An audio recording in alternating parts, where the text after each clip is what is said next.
Order, honorable members. Yes, the Honorable Speaker. Honorable Wandayi, this is the correct time that you should have stood. Thank you. I'm well guided. Prosecute your matter. I was telling the Honorable Chungwa that I've been out of this house for some time. I've been engaged in other national duties outside.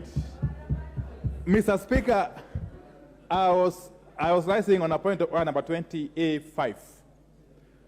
But simply put, without really prevaricating, Mr. Speaker, I did write to you on the 6th of April, communicating the decision of the minority coalition, the removal of Honorable Sabina Chege as the deputy minority whip.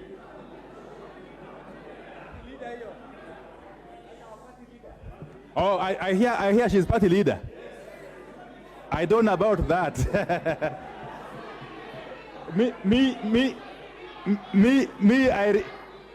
I know that the leader of the Jubilee Party, which is a constituent party of Azimio, is none other than His Excellency Uhuru Muigai Kenyatta.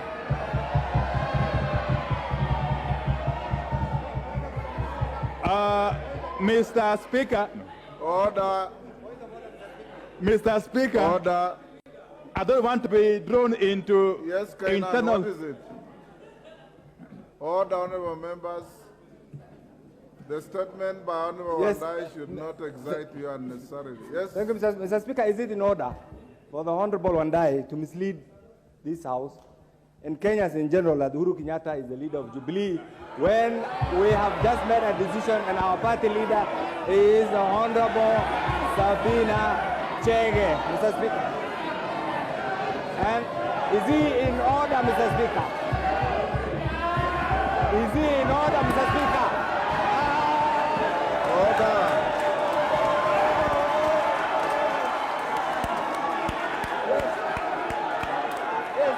Yes. Leader. Order.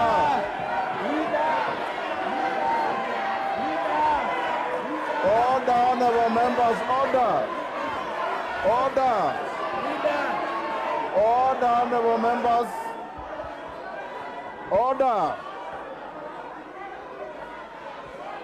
Order, honorable members. Order. Order, Honorable Kainan, order. Order. Order.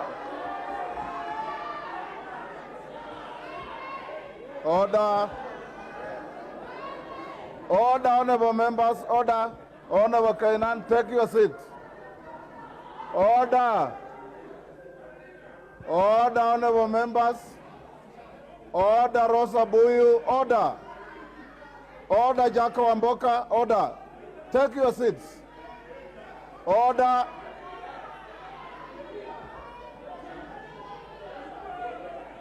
Order. Order.